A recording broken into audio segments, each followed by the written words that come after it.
Bonjour à tous et bienvenue dans ce podcast où je vais interpréter le thème de la pleine lune du lion qui aura lieu cette année le samedi 9 août à 9h55 à l'heure de Paris. Si vous me découvrez et que vous vous demandez pourquoi je parle de pleine lune du lion alors que beaucoup de gens parlent plutôt de pleine lune du Verseau, ou bien encore que vous vous demandiez pourquoi la période d'une pleine lune est particulièrement importante, alors je vous renvoie à mon podcast Qu'est-ce qu'une pleine lune? Donc, pour cette pleine lune, nous avons bien sûr le Soleil qui se trouve dans le signe du Lion, un signe qui montre une quête d'identité. C'est aussi le signe de l'amour et de la créativité. Et nous avons en face la Lune qui se situe dans le signe du Verseau, signe qui montre une quête de liberté.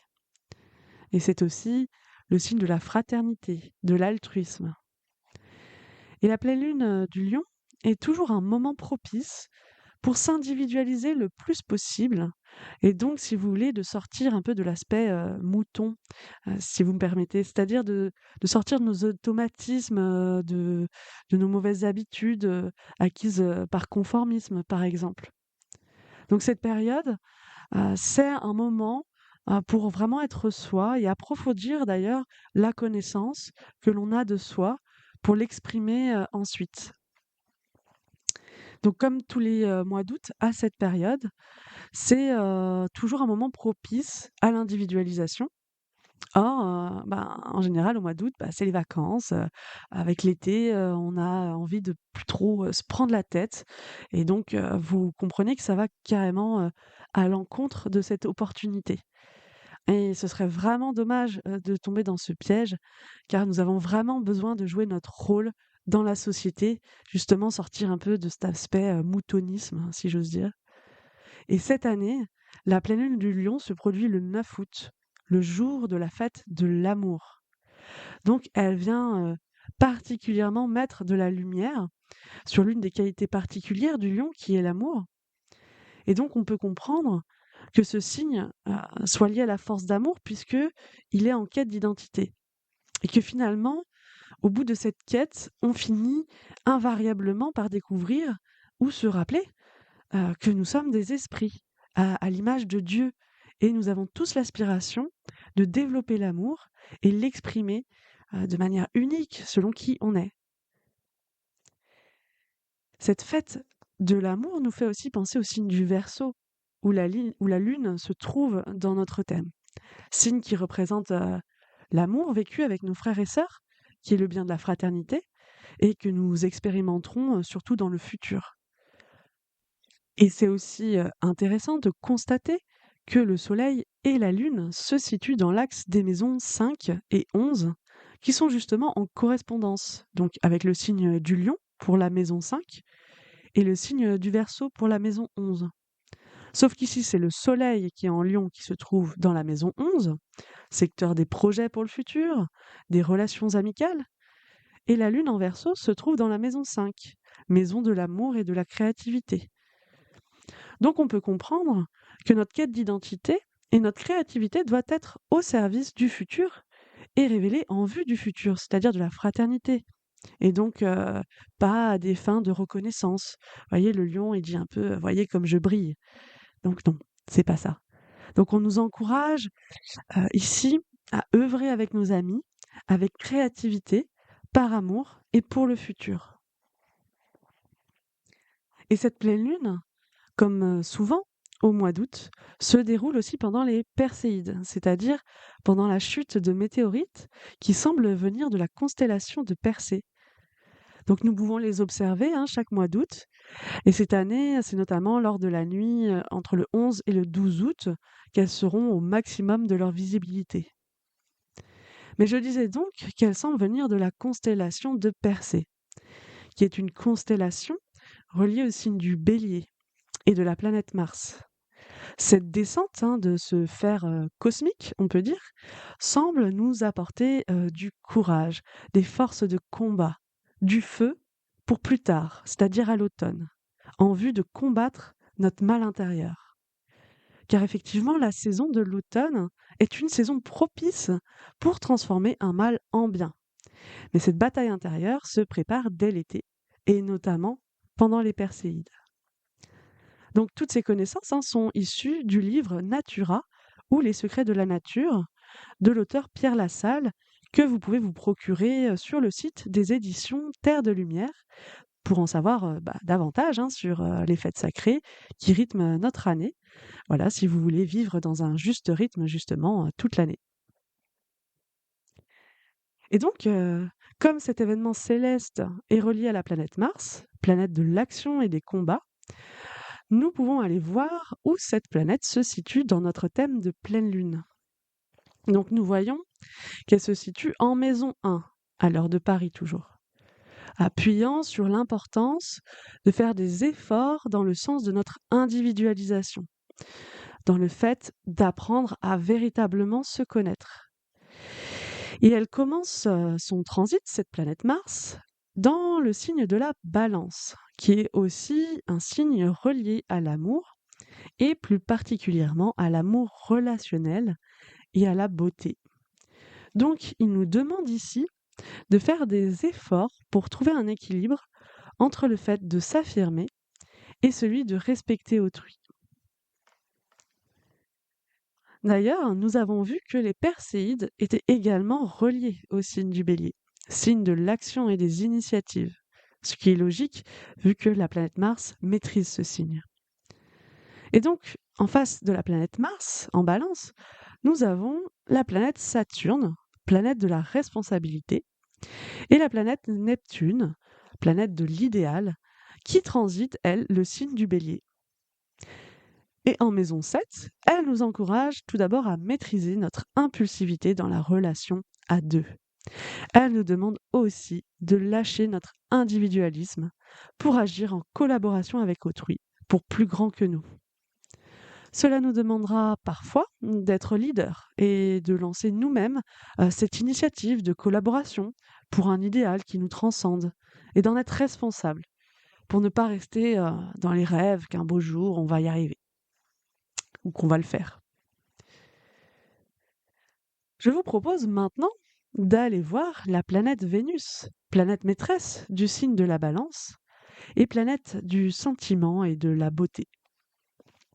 Celle-ci transite actuellement le signe du Cancer, signe de la sensibilité et de la protection. Dans cette position, Vénus montre notre besoin de sécurité affective. Quand elle est tournée vers autrui, elle peut faire preuve de douceur et elle sait prendre soin des autres. Mais quand elle devient égoïste, c'est elle qu'elle veut protéger et dont elle veut qu'on prenne soin. Dans ce thème, on la voit conjointe, c'est-à-dire très proche, de la planète Jupiter, planète de la connaissance et de l'expansion. Donc, elles montrent toutes les deux le besoin d'allier une certaine sagesse à nos relations, de leur donner en fait du sens. Par exemple, par le partage de valeurs communes. Et le risque avec cette configuration de Jupiter et Vénus en Cancer est de tomber trop souvent dans les émotions et par insécurité aussi de tomber dans un certain sectarisme et rester fermé à des relations nouvelles et fréquenter que des personnes qu'on connaît par exemple parce que ça nous rassure. Donc le remède est bien sûr, on vient de le dire, de donner du sens à nos relations. Donc, si nous faisons une première synthèse de tout ce que je viens de dire concernant cette pleine lune, nous avons vu qu'elle se déroulera le jour de la fête de l'amour, pendant les Perséides, et que le thème de pleine lune appuie sur l'importance de s'individualiser, de se connaître, et ainsi de sortir de nos automatismes qui nous font être un peu comme tout le monde. Donc nos efforts d'individualisation, on peut imaginer qu'elles seront un peu testées au cœur de nos relations et pour cela, il sera bon de maîtriser notre impulsivité, de trouver un équilibre entre affirmation de soi et respect d'autrui. Enfin, l'amour étant le principal invité de cette pleine lune, Vénus nous rappelle de choisir nos relations en fonction de nos valeurs, de nos idéaux et d'en prendre soin, de prendre soin des raisons qui nous unissent à telle ou telle personne. À ce stade, nous pourrions nous demander qu'est-ce qui nous motive à faire tous ces efforts pour progresser en amour. Nous voyons encore dans ce thème de pleine lune que les planètes autour de la roue du zodiaque forment ce qu'on appelle une locomotive. Et une locomotive, c'est un modèle planétaire justement en correspondance avec le signe du Bélier et la planète Mars, tout comme pour la constellation de Persée. Et qui conduit cette locomotive? Eh bien, c'est la planète Pluton, planète des transformations, qui se trouve dans le signe du Verseau, donc le signe du futur et de la fraternité. Donc nous voyons ici que ce qui nous donne l'envie, la motivation pour nous individualiser, pour travailler nos relations, c'est de nous transformer radicalement dans le but de préparer la prochaine ère à venir, qui est l'ère du Verseau. Alors cela fait déjà 2 fois là que je parle de cette ère. Alors si vous ne savez pas, du tout de quoi je veux parler, je vous conseille d'écouter, mon podcast, Sommes-nous à l'ère, des Poissons ou l'ère du Verseau?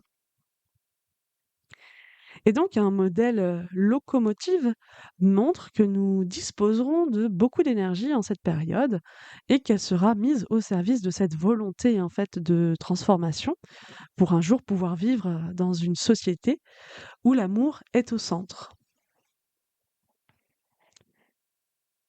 Et le signe du Verseau, et donc du futur et de la fraternité, est particulièrement mis à l'honneur dans ce thème de pleine lune, qui se déroule, je le rappelle, le jour de la fête de l'amour.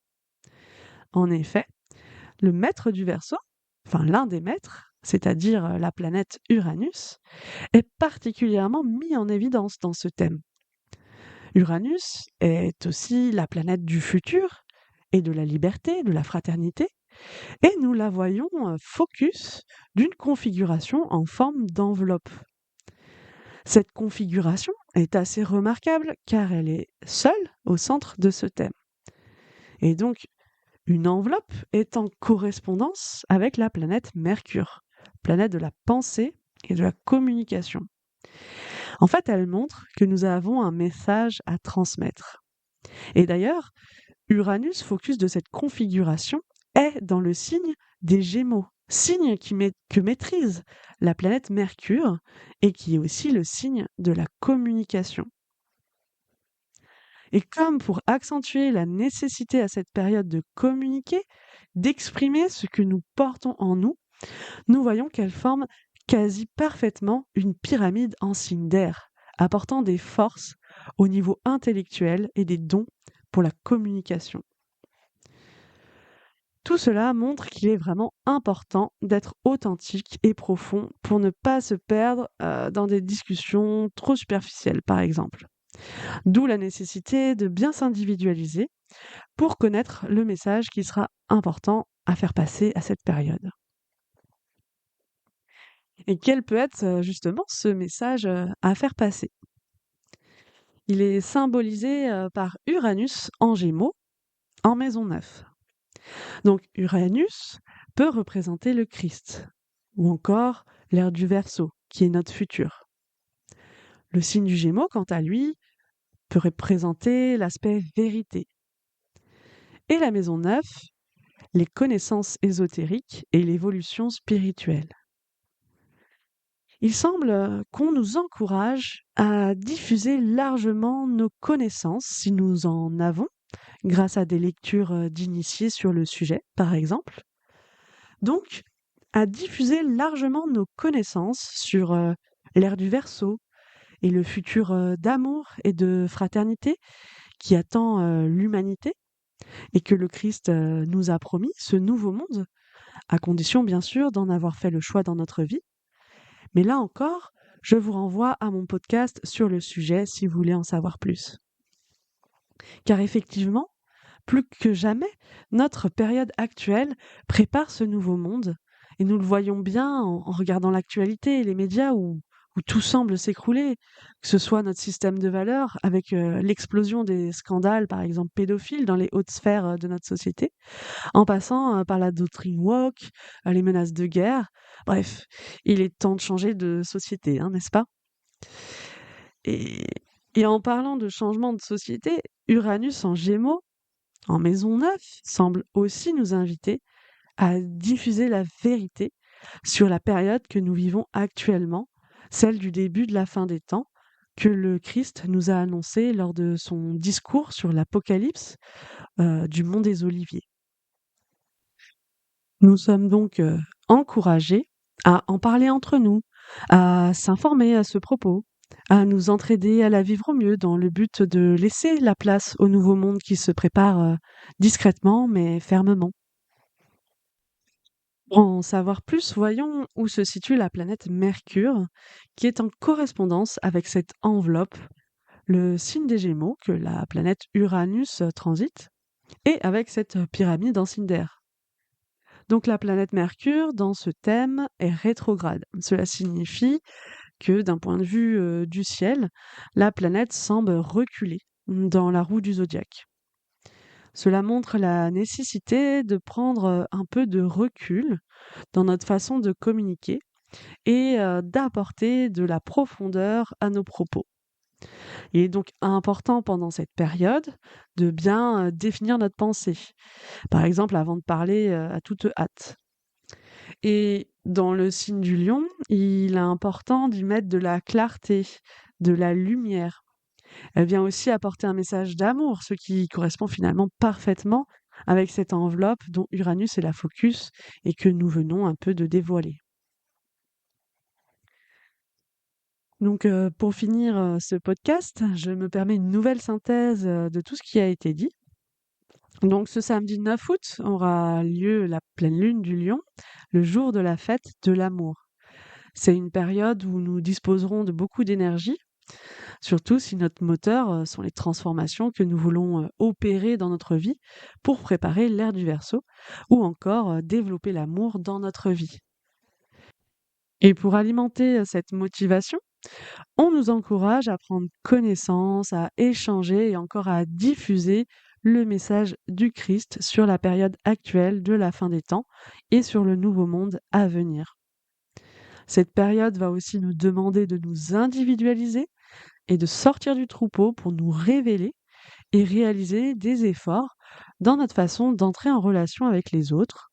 Donc, maîtrise de l'agressivité, oser s'affirmer avec respect, oser entreprendre des choses, même si ça nous différencie, alors qu'on sait que c'est juste pour nous. Voilà, donc c'est tout ce que j'avais à dire pour cette pleine lune du lion. Je vous remercie pour votre écoute et vous souhaite une belle suite d'été et puis à très bientôt pour un nouveau podcast.